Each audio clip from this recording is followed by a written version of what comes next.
My boss fired me to hire his mistress, and a month later he was on the evening news. Yes, right there on NBC Chicago, prime time, dressed sharp but with eyes full of fear.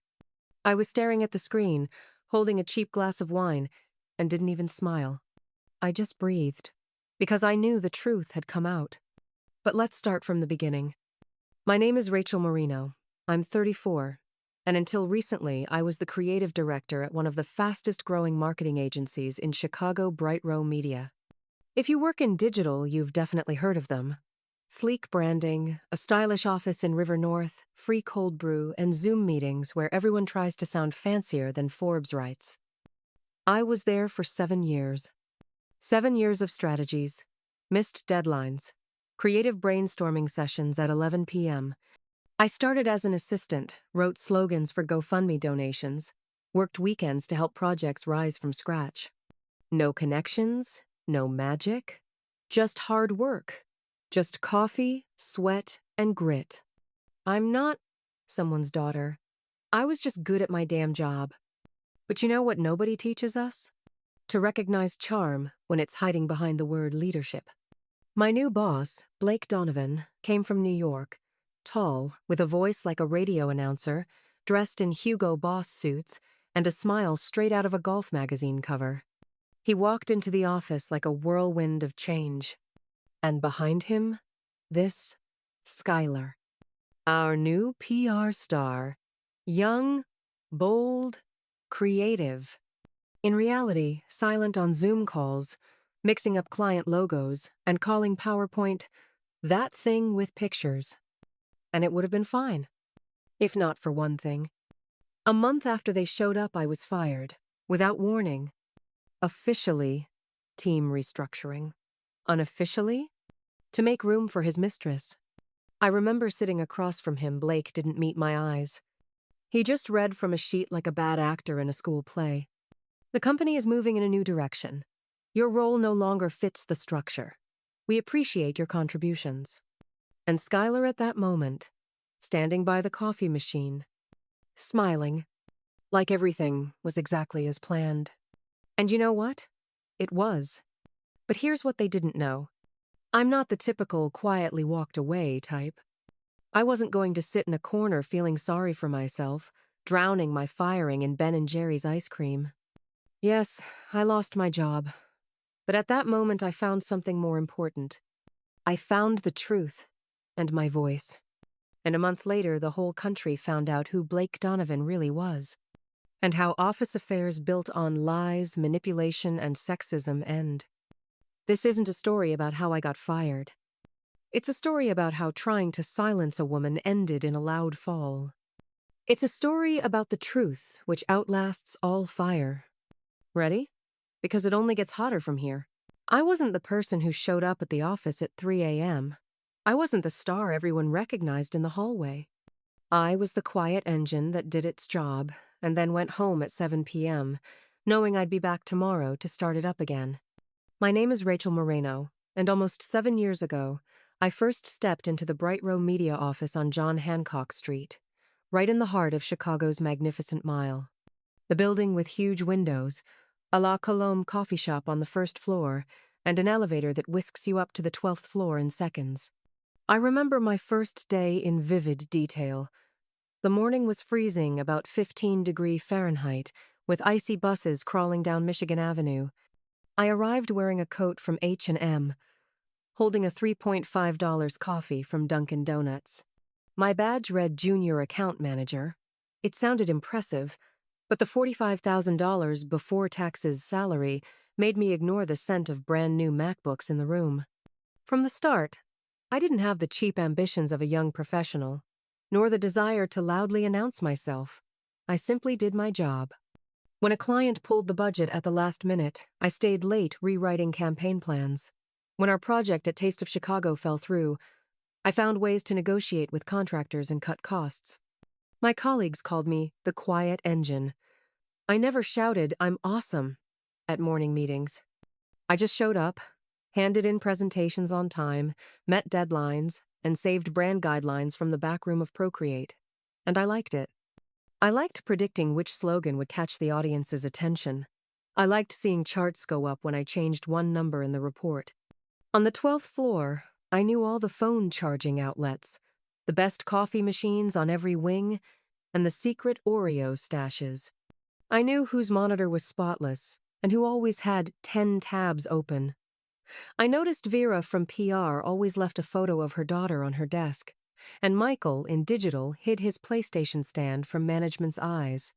This office became my second home. I never asked for a promotion, not because I was afraid, but because I believed real achievements spoke for themselves.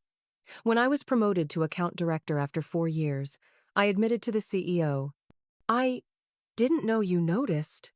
He smiled. "I don't notice those who barely shine, but you shone with all your might." That meant more to me than any bonus.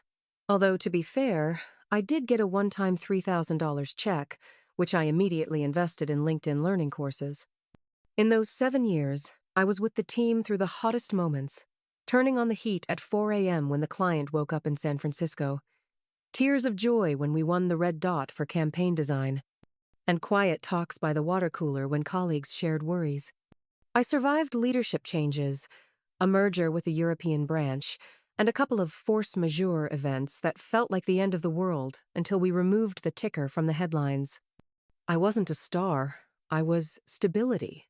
The unofficial anchor colleagues clung to when projects started sinking.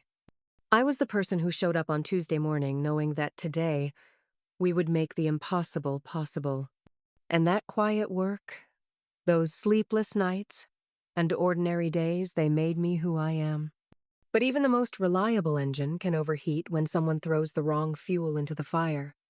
And then came the day my quiet engine went silent because my boss switched the fuel, and I had to start stifling the engine of my own truth.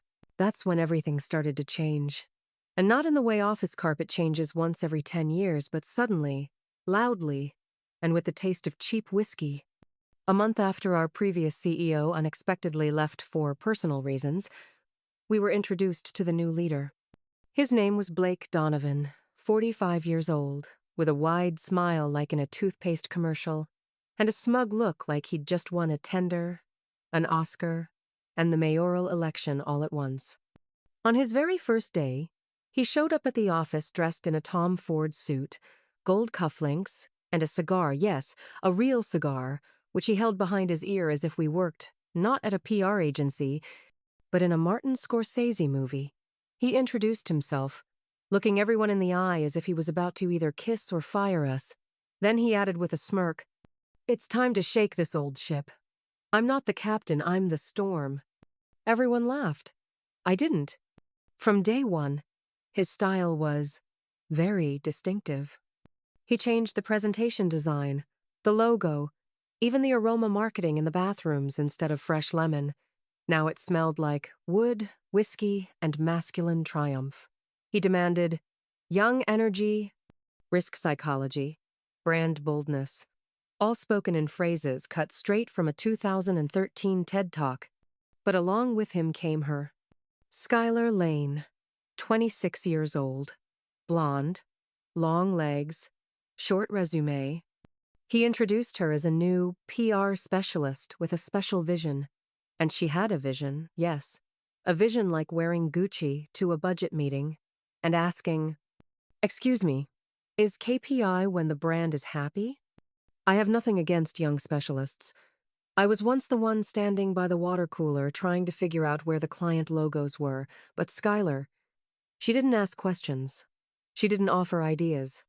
She just existed. She was in the office every day, always next to Blake. In every meeting, even though she wasn't invited to. She sat in the conference rooms, twirling her hair around her finger, and once, I'm not joking, she ordered a manicure during a Zoom break, right on the spot. When she glanced at my metrics report and said, "Are these numbers real?" I knew we were in for a long road. Then came the rumors, whispers in the kitchen, quick glances. Someone noticed her name was first on the list for the corporate trip to Newport Beach, even though she had worked less than a week. Someone said they saw her getting out of his car at 7 a.m., and one intern overheard Blake joking in a meeting. "She's my right hand and my left when we're not in the office." Yeah, a joke. Probably. Or maybe not. I tried to hold on. Seriously. I told myself, you're a professional. This is just a new team. Adapt. But day by day it became clear. We no longer had a team. We had a show. And the lead roles were played not by those who knew what they were doing, but by those who knew who to hug after work. I watched our strategy fall apart in favor of TikTok-inspired ideas like, let's rebrand like Kim Kardashian. How cases we'd worked on for weeks were signed off by people who barely knew what CTR meant. And I saw my own work, 7 years of experience, dozens of saved projects, hundreds of clients turn into the backdrop for another cocktail photo of Skylar on our Instagram. Number team goals. Number media babes. She was everywhere. And I started to be pushed aside. Gently. Invisibly. As if I'd become irrelevant. As if my stability was no longer needed. And at that moment, I didn't yet know, but the point was approaching when whispers would become a scream and office drama would turn into a headline on the evening news. That's when everything broke. Or, as they say on television, the second season of the drama with a touch of corporate absurdity began.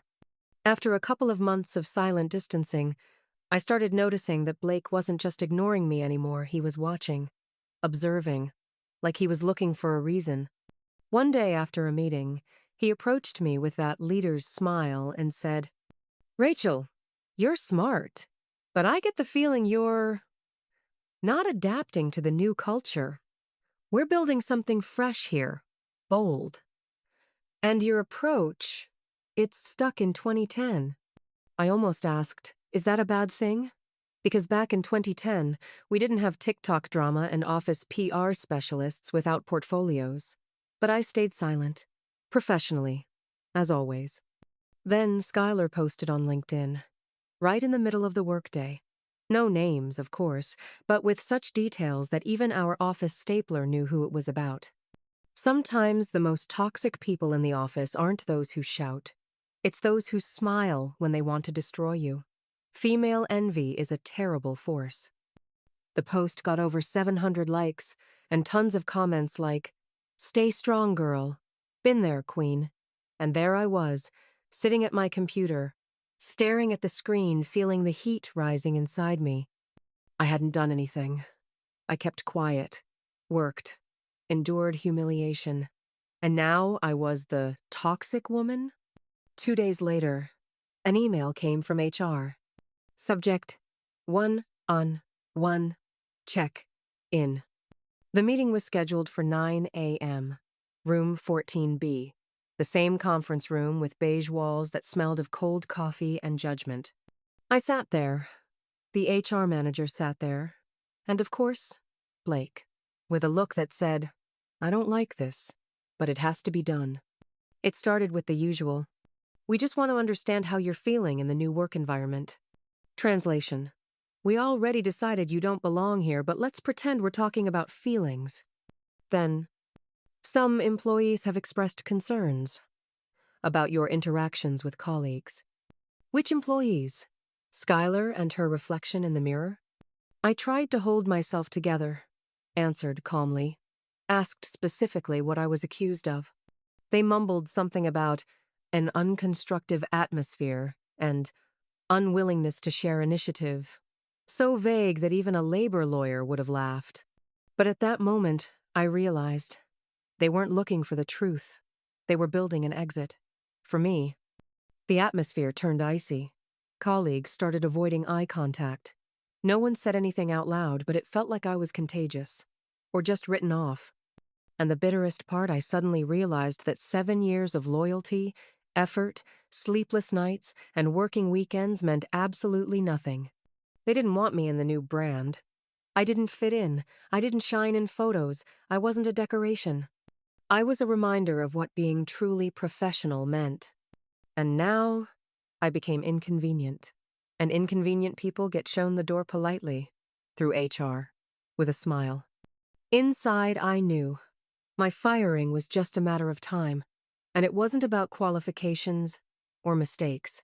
It was about the fact that someone else's game needs sacrifices to look legitimate. But if anyone thinks I'm going to leave quietly, they don't know who they're dealing with. It happened on a Monday. You know which one? The first Monday of the month. When you've just had your morning coffee and are mentally mapping out your week. Reports, meetings, strategy for a new client. Everything still feels normal, predictable. And then an email with the subject line, "Quick check-in, 11 a.m., conference room 3B. And there I was, walking down the corridor like walking into a courtroom. In the conference room sat Blake, just as polished as ever, in a suit the color of manipulative graphite, and Melissa from HR, with the face of just doing my job. I sat down. Inside anxiety, but on the outside, a calm voice. "Rachel," Blake began, "we appreciate your contributions over all these years." He didn't even look me in the eye when he said it, and within 20 seconds, he dropped the bomb. "But we have come to the conclusion that your working style does not align with the agency's new culture. Therefore, we are parting ways." Parting ways. As if it were a romantic marriage. Not my sole source of income, career, and purpose for the past 7 years. I asked, "Is this about Skylar?" Blake twitched the corner of his mouth. "Please, let's not dramatize. This is a professional decision. Just incompatibility." Incompatibility? With what? Nepotism? Showmanship? Melissa silently handed me a folder with papers. The standard package, non-disclosure agreement, final paycheck, a few lines of thanks for your dedicated service. Thanks? There wasn't a single sincere word.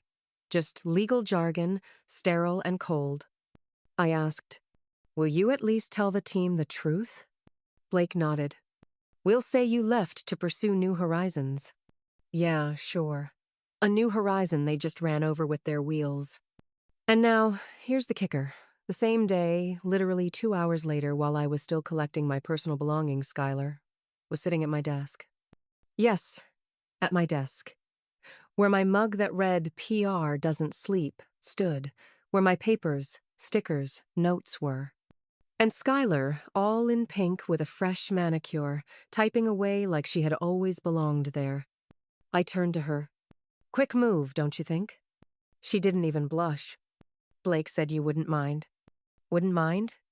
I felt something crack inside me. Not anger. The realization. This wasn't a mistake. It was a planned replacement. I wasn't fired. I was replaced. By a girl with no portfolio, no experience, no achievements, but with the right connections. I walked past the team. Some looked at the floor. Some pretended to be writing. Someone whispered, "Sorry, Rachel. We couldn't do anything." I just nodded. I left head held high, box in hand, with a deep feeling of betrayal inside. Not because I was fired, but because of how they did it. Without dignity, without gratitude, without a shred of respect for the person who kept this company afloat for 7 years. And I swore to myself, this story will not end in that office. It all started with emptiness, so deep that even Netflix felt too loud. I hadn't left my apartment for 3 weeks, eating cereal straight from the box, writing resumes only to delete them right away, crying, then laughing, then crying again. The classic emotional breakdown. I felt like I'd been cheated in some twisted deal with fate.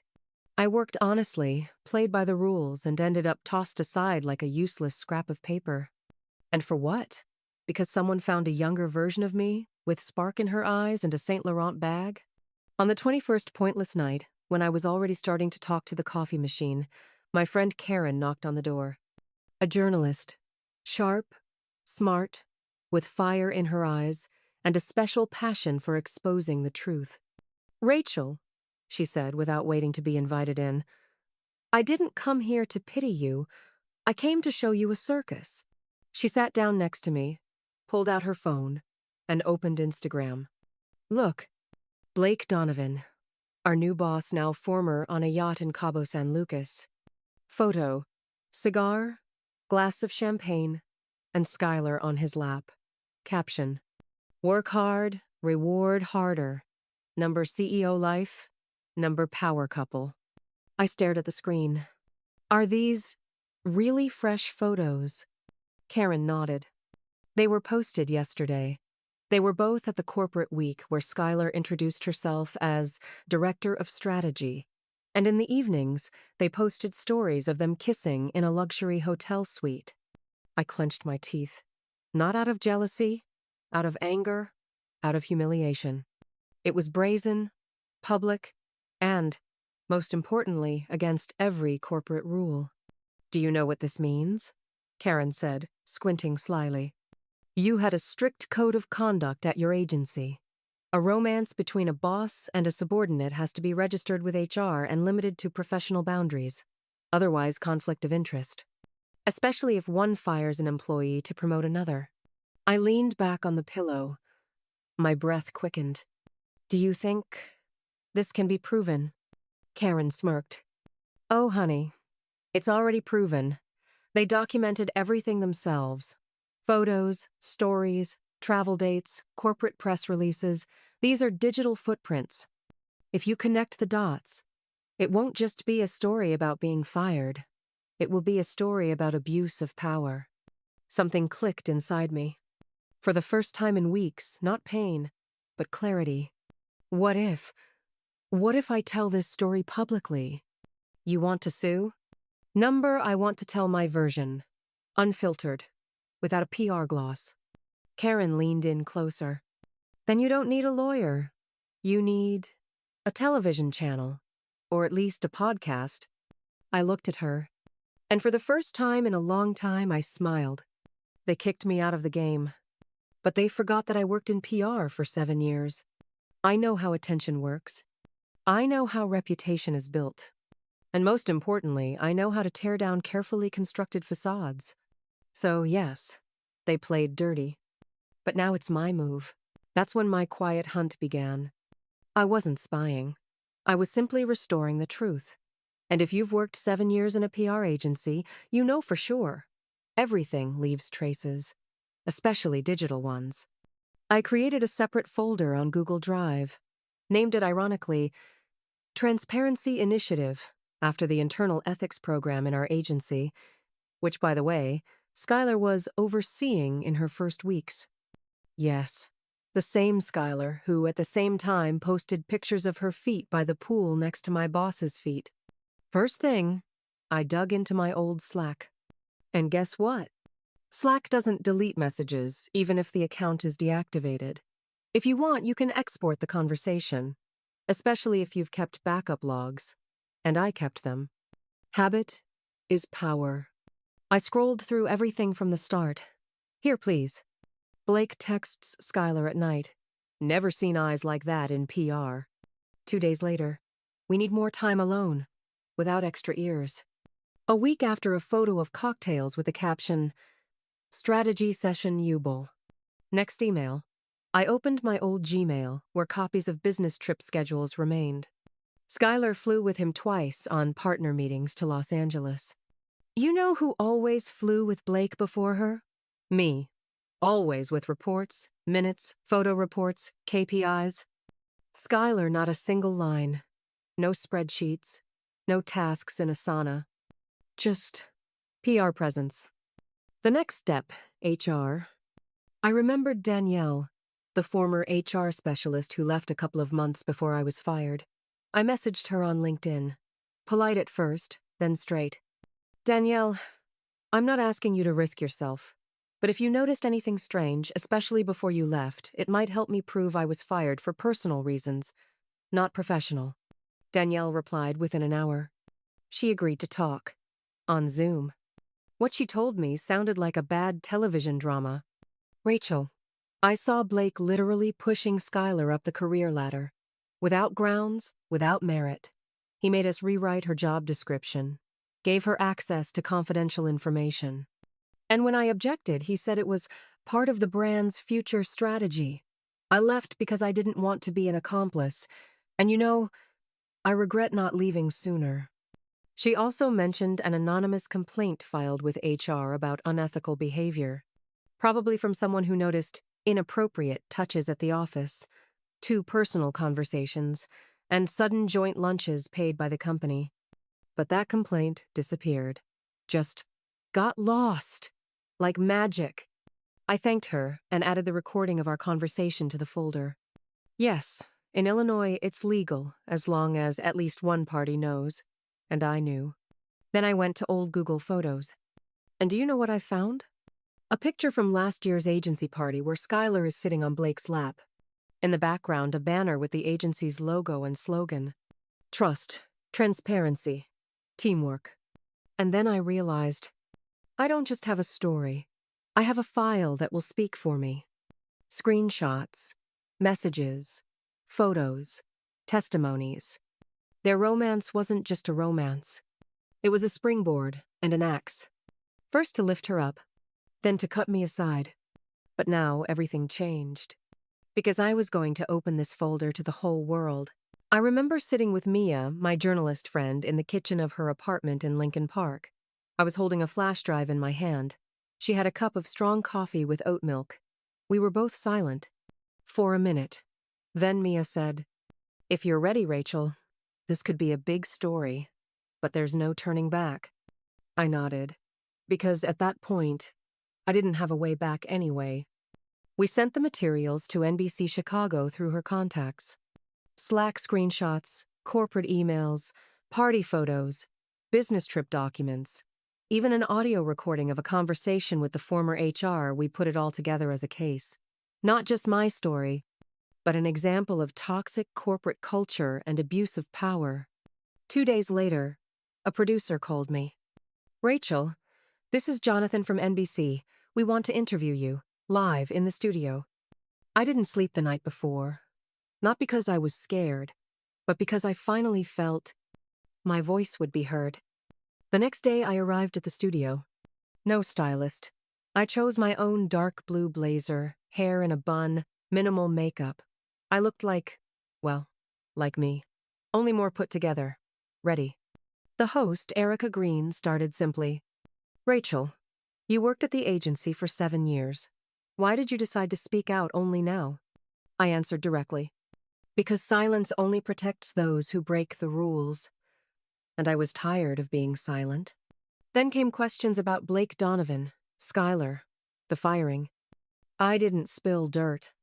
I told facts. Chronology, behavior, documents. Not vindictive, calm. But with the voice of someone who knows what they've been through. When the segment aired that same evening, messages started pouring in. First friends, then former colleagues, then strangers. Instagram, LinkedIn, even Twitter, where I barely appeared, all exploded. "You're so strong. Thank you for saying what many are afraid to say. I lost my job like that too. It's not about work. It's about humiliation. You are the face of true dignity." But while I was receiving support, at the agency, panic began. They didn't expect it to become so public. The next day, their press secretary released a dry statement. "We take the allegations seriously and are conducting an internal investigation." But everyone already knew the investigation wasn't on their initiative. It was because me stopped being afraid. A week after the broadcast, Blake disappeared from the agency's website. Skylar deleted all her social media. And suddenly, a vacancy appeared for a PR director with at least 5 years of experience. And there I was, sitting on the couch with a cup of coffee, watching how my story became the main topic on Reddit, TikTok, Facebook groups like Women in Marketing, and even on CNN.com, where the headline read, "From Fired to Heard, How One Woman Changed the Game." It was no longer just about me. It became about all of us who once felt discarded because we weren't convenient. I never thought that after being fired, I'd end up in a television studio. But there I was. And now, no one could pretend nothing happened. And then came that strange day when everything turned upside down. Not just for me, for everyone. Blake Donovan officially resigned voluntarily. That's what their press release said.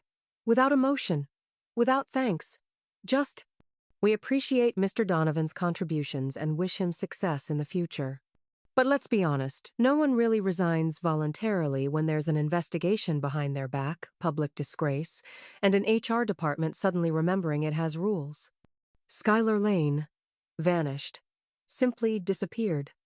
Her Instagram account, the one where she posted stories from Mexico, hugging Blake in a hotel overlooking the ocean, was deleted the same week the NBC Chicago report aired. No more tweets, no selfies, no successful and happy in her bio. Rumors said she moved to Miami, or back to Texas, to her parents. And yes, according to internal documents that later leaked to the press, she wasn't even officially on staff for the first 2 months. Surprise? Not for me. But the agency, that was a real show. First silence.